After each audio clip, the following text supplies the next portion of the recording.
dem nga dans 14 pays dans le monde entier. ñu gis nag ne am na ay récompenses yu film bi am. ñu gis ak festival Art Sari Doc. récemment ak festival Bilili pour tous. ñu daal di nga jël meilleur prix bi. c'est quoi le secret est-ce que da nga jàpp ne liggéey bi moom la ñu récompenser wala da nga jàpp ne c'est parce que tu es sorti de l'ordinaire moo tax ñu lay récompenser. waaw bon dama jàpp ni rek ni que bon la première des choses moom mooy ndogal yàlla rek. après mais yàlla bay sa tool quand même waaw après secret voilà après peut-être que. tey jii sujet bi c'est un sujet boo xamante ni ça intéresse tout le monde. Ouais. mais bon pour dire vrai aussi li gën a tax tey film bi mun a am benn vie nii ci te bi mu génnee yàggul. muy aussi on a pris le temps. parce que xam nga moom lay wax gars yi chaque jour. quand tu donnes tey jii un scénario à 10 réalisateurs yi. kenn ku ci nekk tu vas avoir 10 films différents. mais un film. une production. il faut prendre le temps que ça doit prendre. parce que da nga war a élaborer tey boo waree dem tourner benn affaire war nga jël tey benn quelque temps boo xam ne di nga def recherche xam li ngay tourner xam les intervenants. il le faut. mais aussi tamit en fait tournage yi. après dérochage yi ñëw xool yi la manqué nga wuti jiwaat ko. mais bon après non film ñun tey jii nii le Sénégal tey boo xoolee en 75 c'était le cinéma phare. Sénégal cinéma Afrique amul cinéma bu ko mënoon en 75. mais Senghor avait donné des subventions. ay réalisateurs yoo xamante ni dañ dem France tëdd ji ñiy ubbi ay restaurant jël xaalis bi noosee ko. waaw tu vois. tey jii nii suñu fond bi ñu teg FOPICA. mais xoolal la direction cinématographique tey. nga xool le ministère de la culture. parce que ñun nous sommes des réalisateurs. non kenn mënuñu noppiloo. si ça marche pas on dit que ça marche pas. et vous pensez que ça marche pas. mais actuellement. au moins ils sont en train de faire des efforts. parce que tey jii quand tu prends de l'argent que tu donnes à des tey jii nii auteurs. wala à des maisons de production pour leur accompagner. mais eux ils sont dans l'obligation de tourner cette production. mais da nga jox nit fii xaalis mais du tourner. kooku lan la ci état mën. direction lu mu ci mën. fond bi mënuñu ci dara. c'est-à-dire y a des réalisateurs mais état bu fekkee ne dafa génne ay fonds quand même fonds yi dafa transparence da cee war a am. non xam nga fonds yi ni ñu koy amee. c'est l'appel à projet. d'accord day am appel à projet. ñu ni par exemple tey en fait yow tey si tu es affilié à la direction cinématographique. tu as un projet il faut nga indi impact projet bi wane ko. ci dossier bi. wane en fait yow tes potentiels partenaires. maam tu vas faire benn cahier de charge boo xam ne ci projet bi yëpp boo ko tourné ba muy pare fan lay dem. ba pare aussi ñu am ci benn visibilité que ça soit su fekkente ne commencé nga ñu am ci benn pré-montage. wala nga indi en fait le traitement du film. léegi tu dois avoir 20% du budget tey jii nii global. boo xam ne yow mën nga ko justifier en apport propre. en fonds propres. mais xam nga loolu yëpp tey nit ki bu ko justifier nekk sénégalais. mais tu es dans l'obligation nga jox ko. bien sûr. qu'est-ce qu'ils font. comité mooy choisir jox la léegi yow bu ñu la joxee. nga war def yow nga war a tourner film.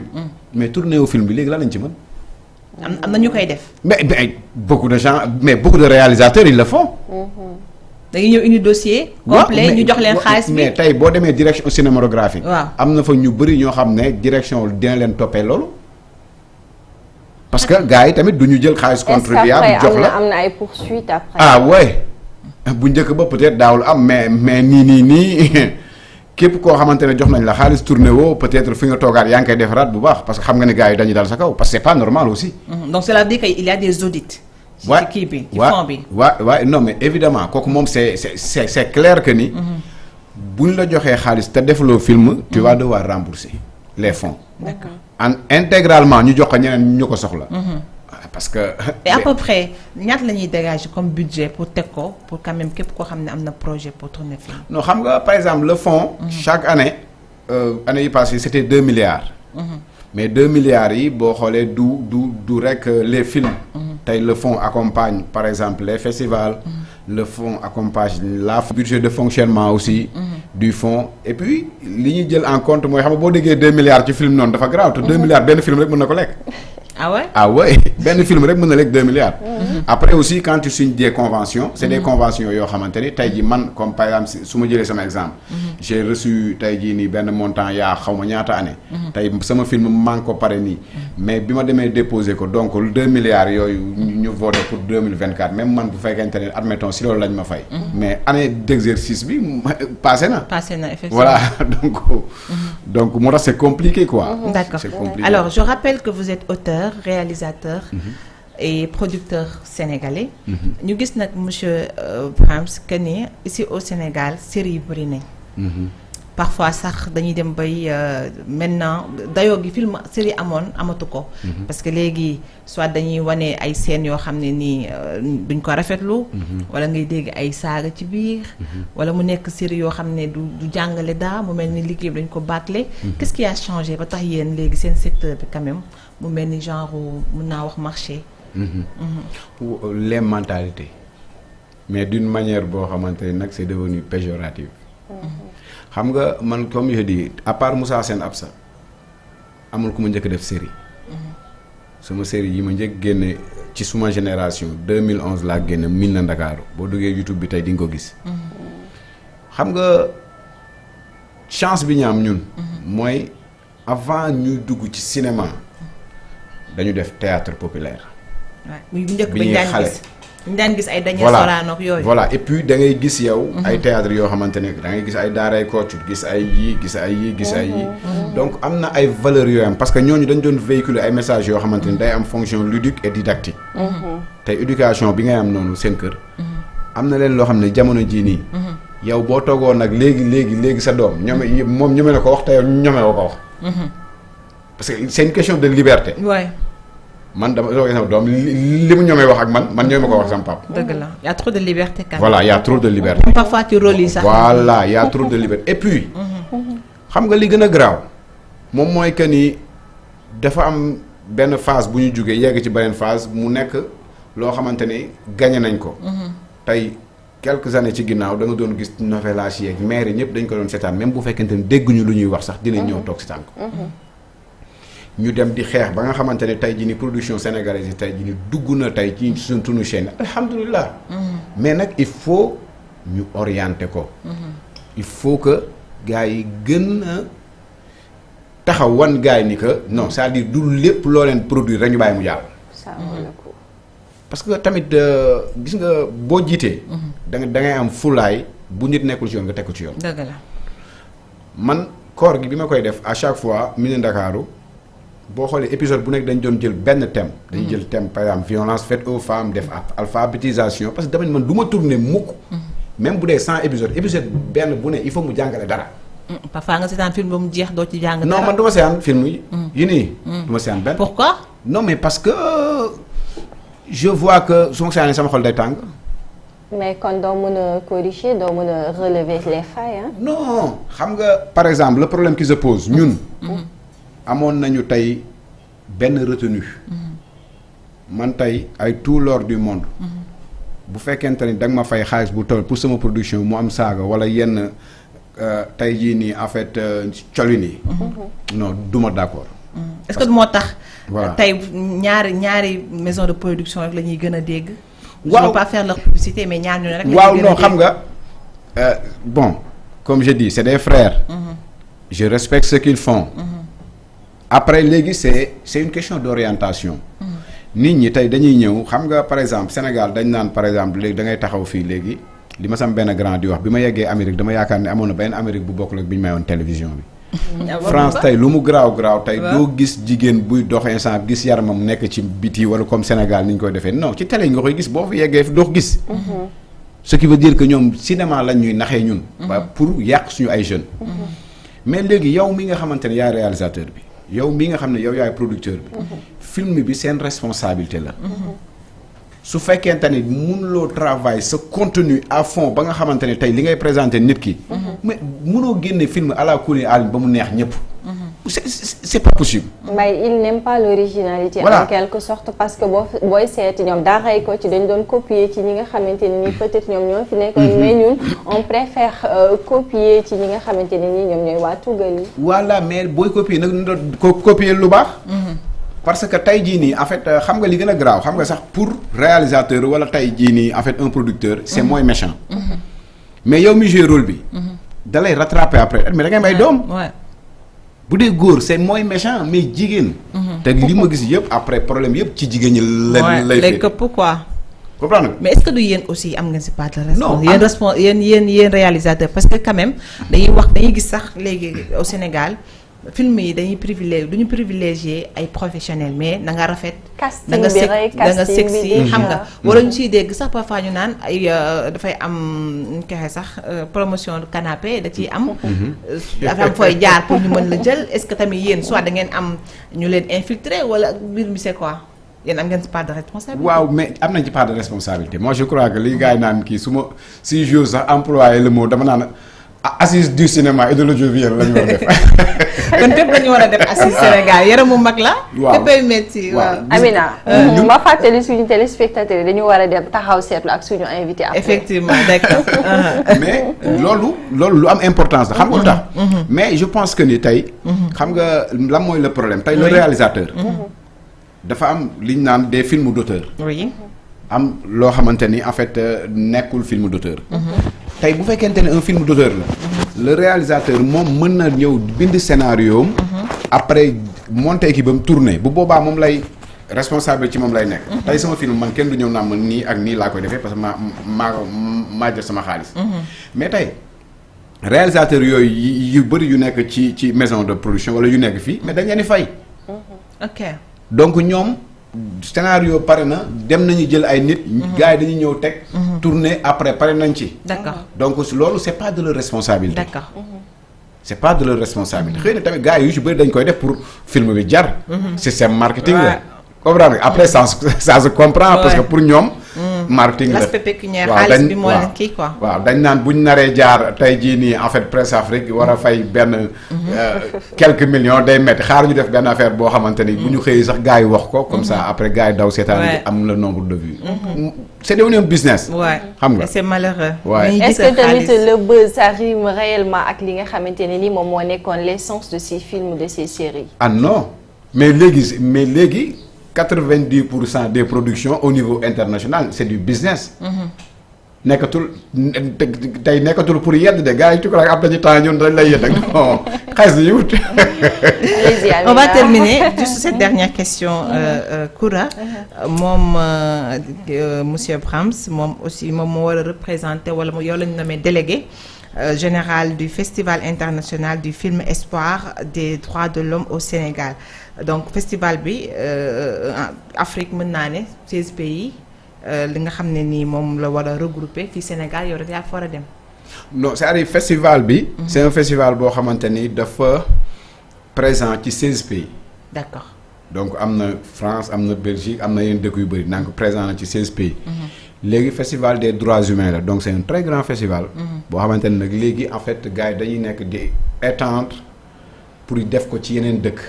ok comme ça c'est def nekk festival xam léegi day dugg ci calendrier culturel chaque année dañ koy organiser. léegi Sénégal nag en fait dañ defoon appel à candidature. pour xool nan la ko gars yi mën a indi Sénégal ak yeneen dëkk yu bëri. mais bon man dama toog après bon ils m'ont contacté. le président m'a contacté parce que bon via les festivals ak yenn affaires yi. ni ma dama bëggee saa bi nii en fait nga nekk délégué festival bi. bon après il m'a expliqué le truc c'était intéressant après ma ne ko bon nommé ma festival kii bi mais bon délégué bi après bon c'est une chance pour man pour le cinéma sénégalais pourquoi parce que tey jii nii chaque année bu ñu ko organiser après dañuy regrouper ñun ñëpp ci benn dëkk te on est en train de discuter pour def Sénégal tey jii nii le pays d'accueil bi nga xamante ni. il le faut waaw moom la. non Sénégal il faut dire que nag affaire cinéma day indi xaalis ci réew mi. waaw non cinéma moom. même su fekkee ne on comprend pas beaucoup lu tax mu nekk secteur boo xam ne c'est un peu délaissé. par nos autorités. waaye mais je crois que fu mu toll nii. tout est question d'organisation xam nga secteur bu ci ay nit nekkee. su fekkente ne bëgg nañu mu avancer. ñun ñëppay booloo. yenente jàmm. ba pare xeex pour un objectif commun. yéen a ngi koy def. waaw tey boo xoolee comme attaque suñu tey jii nii en fait kii bi ñu yor association bi. donc y a tey jii tous les techniciens pratiquement du cinéma et de l'audiovisuel ñu ngi ci biir.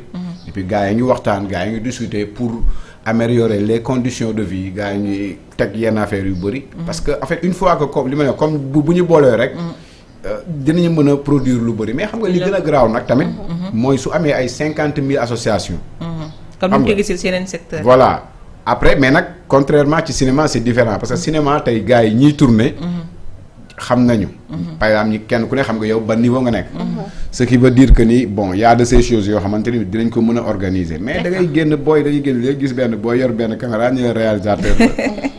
bëri na ci ay comprendre bëri na ci en tout cas mu ngi noonu alors kii Koura.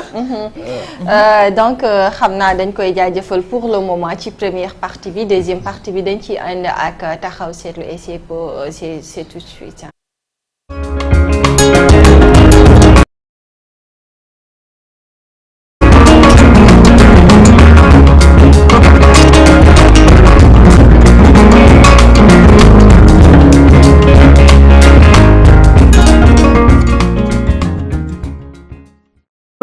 lan lañ ko reproché lan moo tax ñu reproché wuñ ko dara dañ ko jaay doole donc reproché wuñ ko dara lañ ko reproché wu dafa dara lii fii rek la am ñëw amul décision de justice amul dara ngay nit toog parce que neex na le ñu ne doo tukki doole dong lañ ko jaay doole dong lañ ko jaay defu leen dara day il s'oppose c'est un opposant et qui un opposant qui s'assume man nii maa ko wax su xalaatu man sama àddina daa nekk di wax ci ay rajo mais lu mu laaj danañ ko ci def parce que defu leen dara depuis 8 mois xam nga 9 mois ñoo ngi koy enquête di woo ay xaritam di enquête ay xaritam di dugg ci këram di enquête ay xaritu doomu lu nekk ñoo koy def ñoo ngi koy mëngoo yàlla tey mu dem di seeti yaayam ñu koy débarqué naan xaw.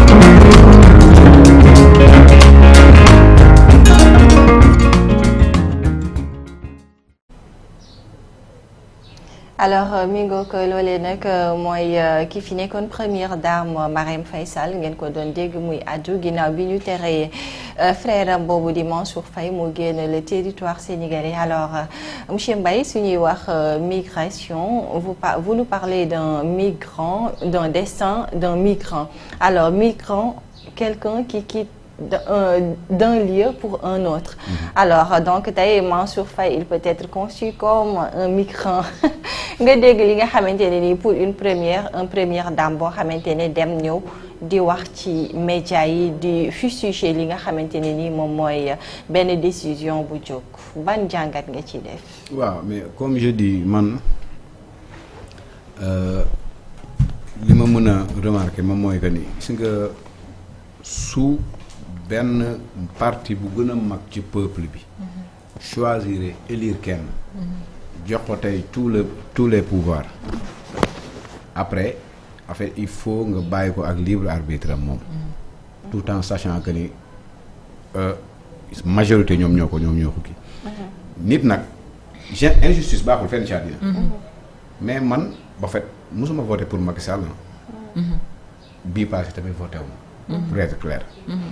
waaw. En tant que citoyen. Voilà non sérieusement c'est sérieusement je le dis parce que c'est bon man am naa samay conviction boobu ak samay orientation mais ce pays a besoin de changement profondément. Première dame bon nit kenn souhaité wul ñu jàpp sa frère wala sa dara ça fait mal. même du ma leen yërëm de. non parce que ils ont détruit ce pays. il faut oser le dire. Ouais. mais ñaata nit lañ fi jàpp. ñaata nit ñoom ñoo dee. ñaata nit instant bi la ñu toroxal fekk leen seen kanamu njaboot. et àdduna bi bul la day tourner c'est tout. alors Amina est-ce que Marème Faye c'est la personne boo xamante ni mieux placée à nous parler de décision de justice au moment bi ñu gisee ne Ousmane Sonko il a vécu peut-être ñenn ñi dinañ ko wax entre guillemets des injustices pendant 55 jours ñu barricade li di buntu këram il pouvait pas sortir même aller prier c'était devenu un problème. waaw man ñaari angle laa ci gis. benn bi mooy deret moo ko yëngal parce que frère am la te moom nee na seen yaay moo tawat nekk France moo doon ko seeti. mu ñëw aéroport ñu ne ko doo génn. donc mën naa jàpp ne deret moo ko tax a génn muy wax ndax nee na musul xalaat génn ci média ba di ci wax. donc tey su waxee peut-être que ni ñuy wax naan deret dafa fort donc looloo tax mu wax deuxième angle bi ma ci gis mooy est-ce que elle est bien placée pour en parler.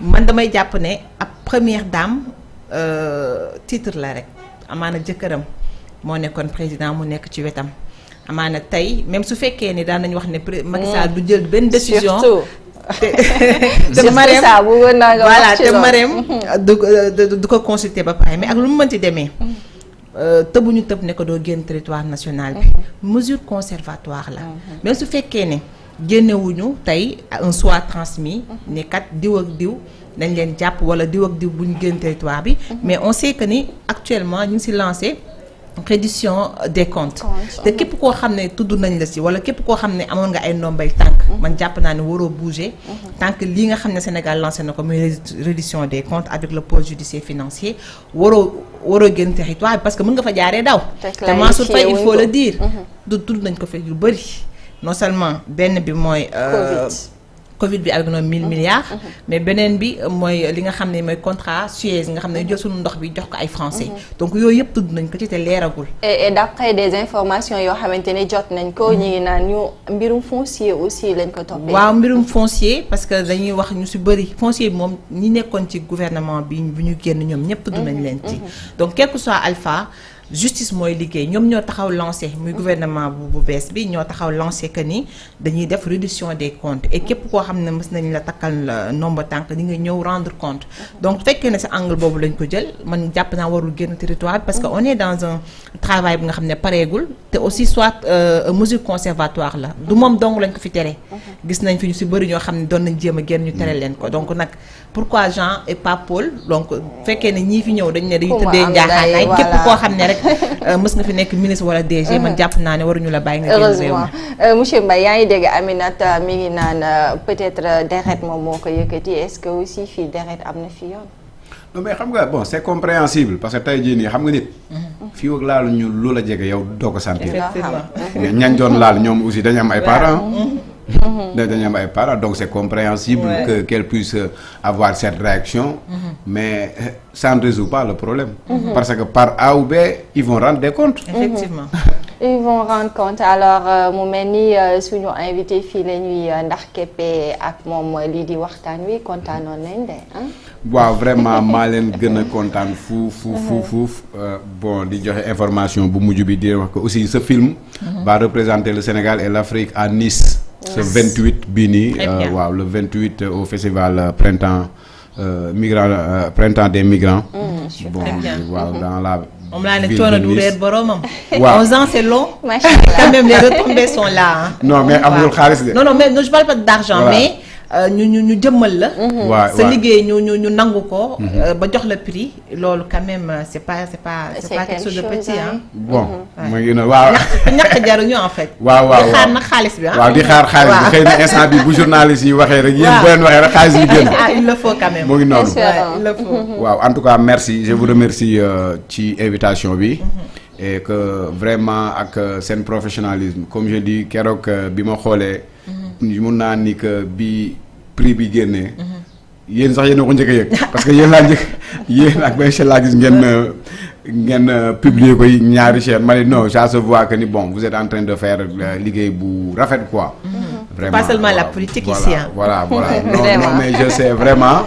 et que tey jii nii bon c'est un plaisir ñëw fii aussi. et que je crois que tey tamit. war ngeen a fexe tamit gars yëpp tamit di gën a ñëw parce que fii moom fii bon vraiment pertinent.